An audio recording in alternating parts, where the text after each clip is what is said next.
Il y a toujours le petit carnet là pour les questions, d'accord? Tu peux faire passer si quelqu'un... Tu le passes à celui qui est à côté de toi. Je le fais passer pour une fois, d'accord, pour une première fois, et ensuite dans quelques temps, d'accord, je veux le repasser, d'accord? Bien. Au nom du Père, du Fils et du Saint-Esprit, ainsi Dieu, Amen. On continue notre credo. Nous sommes toujours sur le thème le Tout-Puissant. Et je vous rappelle tout simplement d'un verset clé que ça doit être toujours dans la tête et dans le cœur. Surtout devant des choses, des misères et des tentations, même qui concernent les autres, dont vous ne comprenez pas le sens ou la sagesse de Dieu ou le but de Dieu là-dedans. Alors ce verset, c'était dans l'épître de Saint Paul, première épître aux Corinthiens 10, 13.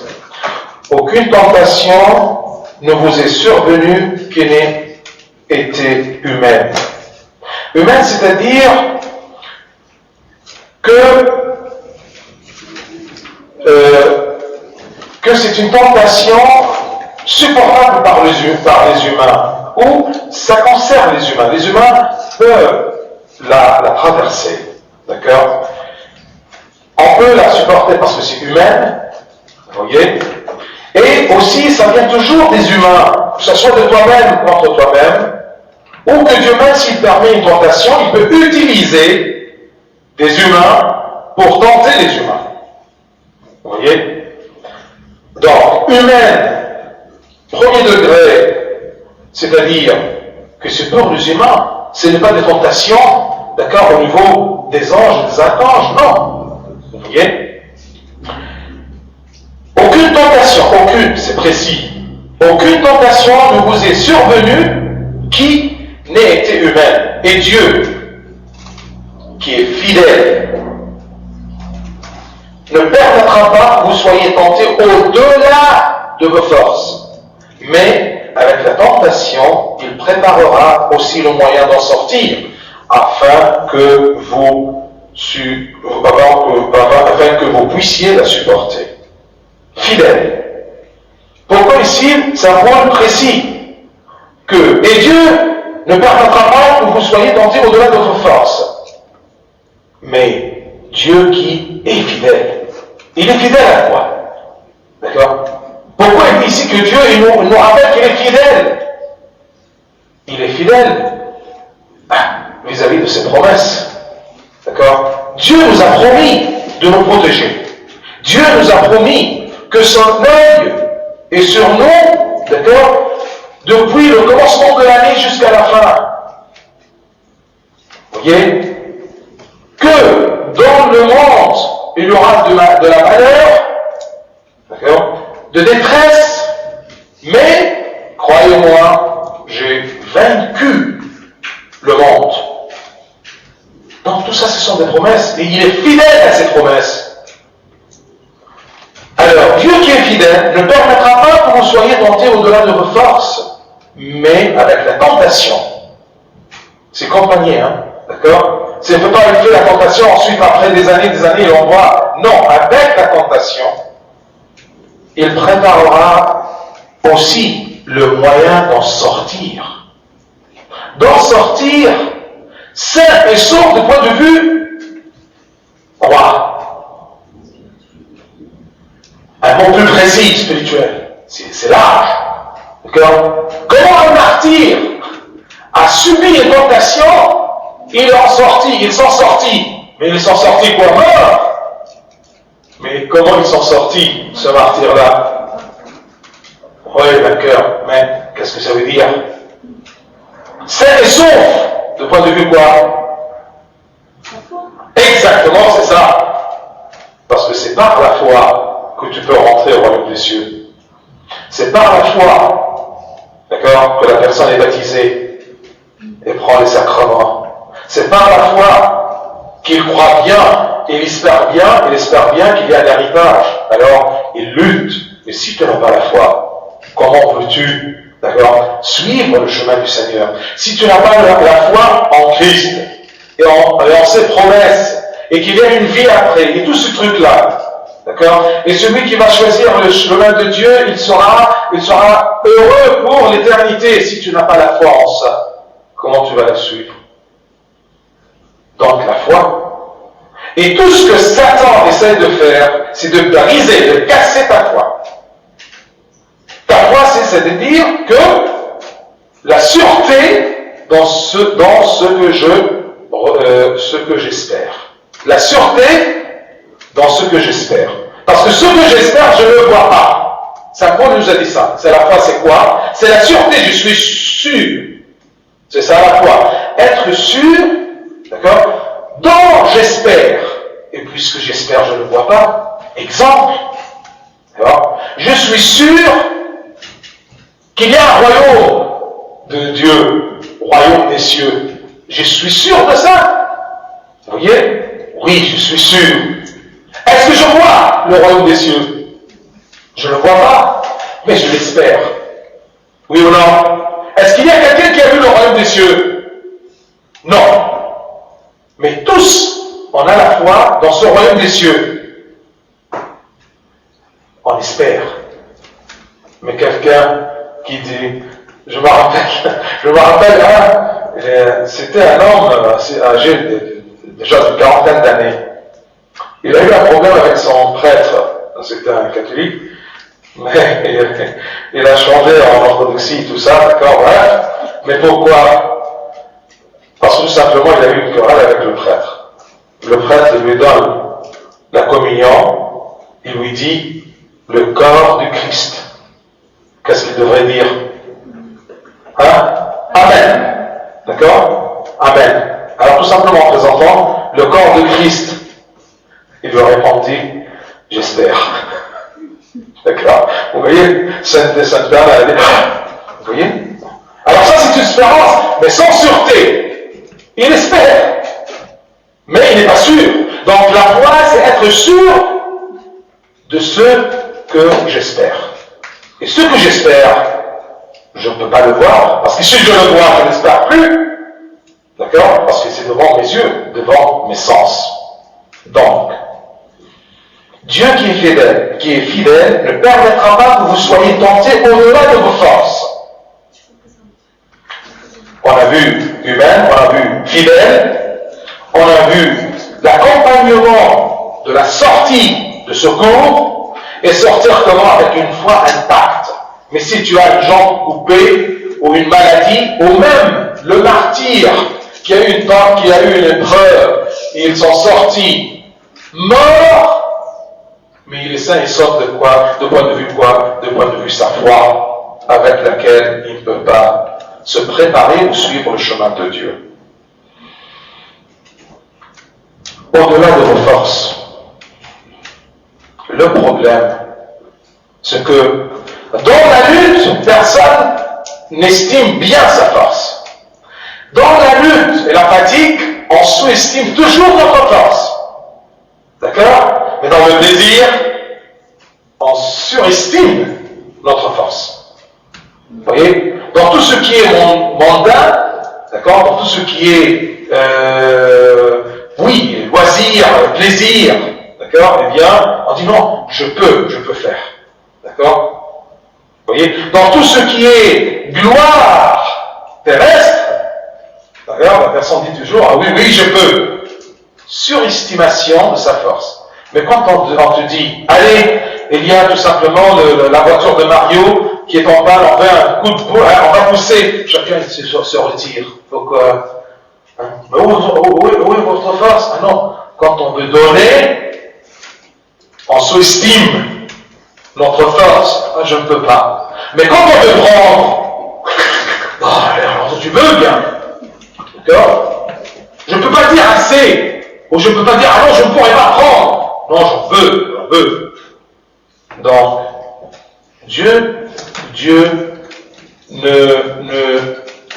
vous ne soyez pas tentés au-delà de vos forces. Qui est le meilleur parmi les gens qui connaissent la force de l'autre? Non. C'est l'homme lui-même. Et Dieu. Vous voyez? C'est comme exactement l'entraîneur qui a une expérience. Il te dit, allez, pousse, d'accord, un peu plus vite, cours. Tu dis, non, je ne peux pas, non, allez, d'accord. Bien sûr, avec la différence entre l'entraîneur qui est un être humain et Dieu qui peut mettre tout par sa préscience. D'accord. Il y a un père qui raconte qu'il y avait une dame malade, qui était atteinte par une maladie grave, une maladie de mort, mais qui était très douloureuse. Il y a beaucoup de douleur, c'est comme le cancer. Alors tout simplement, avant de mourir, ce prêtre-là, il se rappelle de ce fait-là. Elle s'est confessée en lui disant, durant ma maladie, une seule fois, j'ai dit au Seigneur, qu'est fait? Ça suffit. Alors elle regrette qu'un jour a dit au Seigneur, ça suffit. Alors le prêtre était un peu surpris, mais qu'est-ce que tu disais normalement durant toute ta maladie? Elle lui a répondu, d'accord, je disais toujours, d'accord, je te remercie Seigneur. Ashkourak ya Rab. Et une seule fois tu l'as dit, ya al-Kfaya. Elle lui a dit oui, parce que Kfaya, mais il sait tout. Vous voyez, c'est moi qui vais lui dire Kfaya, Kfaya. D'accord? Tu peux dire Kfaya pour un médecin qui te fait du mal ou qui te fait une piqûre, Kfaya. Parce que c'est un être humain. Peut-être il prend, peut-être il a mal de cœur. D'accord? Peut-être il est un peu stiff. Mais Dieu, tu lui dis Kfaya. D'accord? Vous voyez? Alors cette histoire-là, au contraire, eh bien cette dame, elle me disait, j'aimerais bien lui dire, d'accord, donne-moi encore. Vous voyez? Dieu, il sait tes forces. Et tu ne seras jamais tenté au-delà de tes forces. Mais avec la tentation, il préparera aussi le moyen d'en sortir. Entre guillemets, un pacte de foi. Afin que vous puissiez la supporter, la tentation. C'est clair? Et parfois, Dieu considère cette sortie issue de la personne, c'est sa foi. Alors, quand la foi de la personne est déjà forte, Dieu peut lui présenter ces tentations-là pour évaluer ou pour trouver un moyen de glorifier cette personne, comment dire ça en français, avoir la chance de faire évaluer la gloire de cette personne. Parce que je m'exprime bien, élever la gloire, si tu veux, élever le niveau de la gloire de la personne. Vous voyez, je vous ai dit toujours, c'est comme en oral.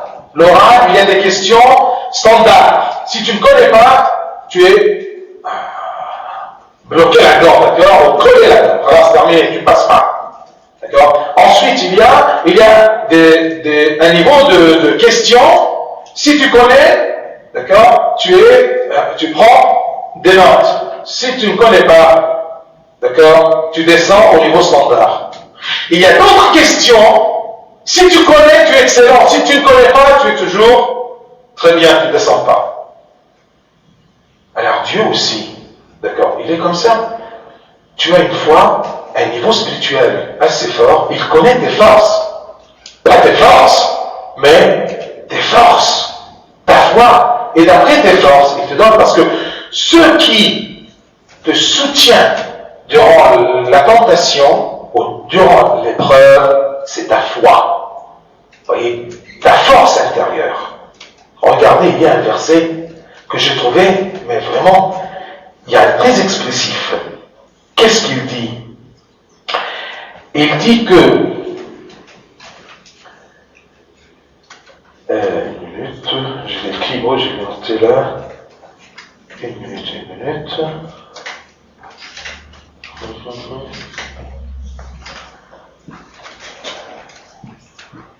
Je l'ai écrit quelque part, je veux bien vous le citer.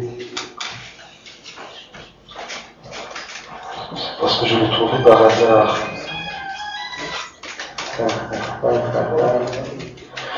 Je me rappelle un peu, je vais vous le dire.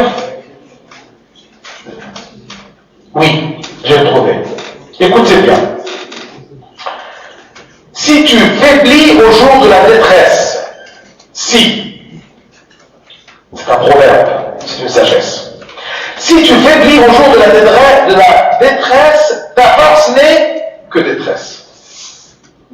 Je répète, tu as une force.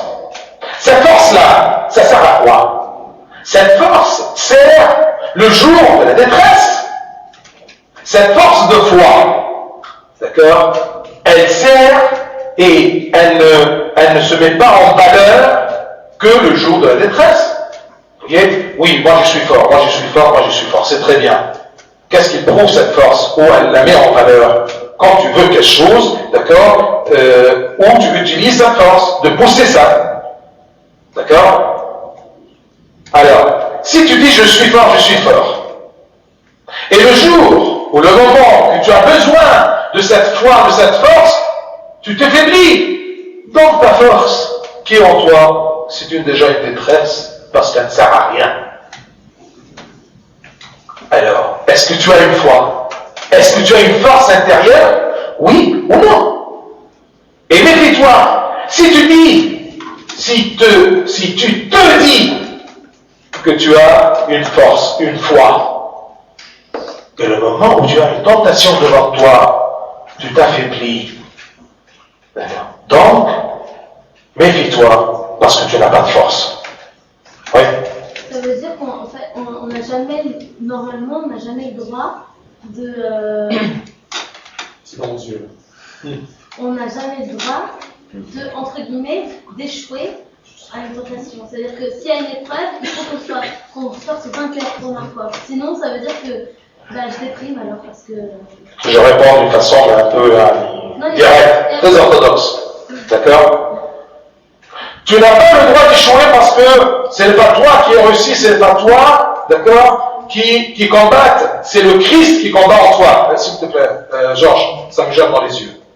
Trop, oui, merci. Un peu plus haut encore. Merci. Donc, si c'est toi qui combats, bien sûr tu as le droit, mais est-ce que c'est toi qui combats? N'y vais pas si tu n'as pas le Christ en toi. D'accord? Sans moi, le Christ me dit ça, sans moi, vous ne pouvez rien faire. Vous voyez? Et il y a quelque chose que j'ai lu dans les écrits du patriarche, m'a beaucoup plu. Qu'est-ce qu'il dit? Il dit à propos de Romains 12, il dit, en arabe, je vais essayer de traduire, ou même une minute. Romains 12,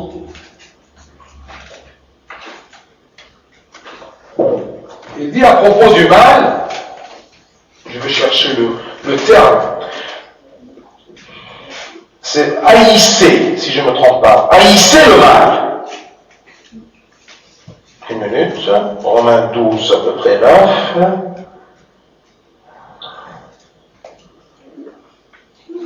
Oui. Que l'amour soit sans hypocrisie, ayez le mal en horreur. C'est-à-dire, le mal pour toi, c'est un horreur. Vous le haïssez comme si c'était un horreur. Qu'est-ce qu'il prouve, ou qu'est-ce qu'il te prouve à toi-même, d'accord, que tu as haïssé comme un horreur le mal? Une des choses, pour ne pas perdre le temps, c'est tout simplement qu'il n'y a pas un conflit antérieur en toi. Qu'est-ce que ça veut dire?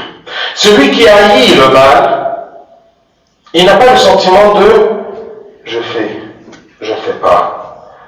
Non, ah oui, ah non, oui, non. Cette hésitation-là, c'est une preuve que jusqu'à maintenant, tu n'as pas haï le mal. D'accord? Il y a toujours une partie en toi, vous voyez, qui est attirée vers ce mal, vers ce désir. Mais celui qui est en Christ, vous voyez, il a dit, je ne peux pas, d'accord, jaillir les pommes de terre. D'accord? Tout simplement que je sens l'odeur de la pomme de terre. Ah non, je ne peux pas. D'accord? Il n'y a pas d'hésitation. Est-ce que je goûte pas? Oui, pourquoi pas? Ah, non. Je haïs les pommes de terre. je haïs le péché. Alors, est-ce que la personne qui est collée, non pas collée, unie en Christ, la personne qui a le Christ, qui a le Christ en lui, vous voyez, sûrement, puisqu'il n'y a pas une union entre la lumière et l'obscurité, il n'y a pas une union entre le Christ, vous voyez, et le mal, le Christ et le péché. C'est pour cela que vous comprenez qu'il y a un verset bizarre. Il dit que les enfants de Dieu ne peuvent pas pécher. Ne peuvent pas. Je ne peux pas manger des pommes de terre. Je la haïs. Plus j'aime le Seigneur, plus j'ai la foi en lui. Même quand la tentation vient, d'accord, je n'y tombe pas, je n'hésite pas. Donc, je n'ai pas le droit d'y tomber. Pourquoi j'ai le droit, entre guillemets, non. Pourquoi j'y tombe? Pourquoi j'y glisse? Parce que le Christ ne domine pas sur mon cœur et ma volonté. Le bien et l'amour de Dieu ne dominent pas. Il est là, mais pas complet. Et c'est ça ce que j'essaye d'acquérir. Qui parmi nous, d'accord, pour lui, le péché est un horreur. Le péché, c'est un mal. C'est une misère, c'est une fatigue, c'est un éloignement de Dieu, éloignement de Dieu, d'accord? C'est quelque chose qui ne plaît pas à Dieu, mais qui de son cœur haït le mal. Et attention aussi, ce n'est pas haïr un péché et aimer un autre. Non, c'est la même chose. Vous voyez? Ah bon, là, vraiment pas à terme. Qu'est-ce qu'on va faire? Comment on va vivre? C'est pour vous dire, attention, il y a du travail à faire. Vous voyez? Il y a une lutte. Au royaume des cieux, c'est être fils de roi, hein, ça coûte, hein, ça. D'accord? Dieu a payé ceci. Il vous a donné la possibilité, d'accord, de s'assiéger dans son royaume. Vous avez une place là-haut. C'est lui qui vous l'a payé par son sang sur la croix. Mais alors, tu dois te préparer, mettre le bon costume pour aller dans le festin. Vous voyez, ton costume, ce n'est pas le prix du festin. Ce n'est pas le prix de la place. Non. Mais tout simplement, c'est une préparation de ta part pour, non pas même mériter, mais mériter entre guillemets, d'accord, la place. D'accord? Je t'ai acheté, moi le Christ, une place au royaume des cieux au prix de mon sang. Et toi, tu veux aller en pyjama? Ah mais ça ne marche pas. C'est clair? Donc, si la puissance qui est en toi, si la foi qui est en toi, le jour de la détresse, elle est faible, donc ta force n'est que détresse. Oui, monsieur. Vous avez dit les fils de Dieu ne pêchent pas, c'est ça? C'est écrit, le Fils de Dieu ne peut pas, ne peuvent pas pécher. Mais si on pêche, c'est-à-dire qu'en fait, on n'est pas réellement fils de Dieu, c'est ça? C'est-à-dire que... Une minute. Le fils prodigue, il était le fils de son père, oui ou non?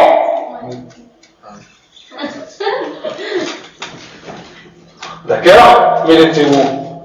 Est-ce qu'il profitait de la gloire d'être le fils de ce père? D'accord? Mon Père céleste m'a donné tout simplement le titre de fils de roi. Est-ce que je le vis? En fait, on perd le statut, mais en fait, on est toujours. Ben oui. Ah, perdre le statut, mais on l'est, d'accord? Mais attention, le jour du jugement, quand ça termine, d'accord? Tu vas rentrer, frapper à la porte. Oui, moi je suis ton fils, Dieu. Éloigne-toi de moi, je ne te connais pas. Comment? D'accord? On m'a dit dans l'église, à mon loi, elle m'a dit que je suis le fils de Dieu. Je suis baptisé, alors je suis le fils de Dieu. Oui, merci. D'accord? Je te donnais tout simplement un certificat de naissance, de baptême. Ça, c'est Monsieur Mario, le fils de Dieu. Mais durant ta vie, tes œuvres, à travers tes œuvres, c'était, d'accord, des allumettes avec lesquelles tu as brûlé ce certificat-là. Où est ce certificat? En sortant du baptême, tu as eu une robe blanche. D'accord? Est-ce que tu as gardé la blancheur de ton Tu as dit, mais écoutez, mais j'étais dans le monde.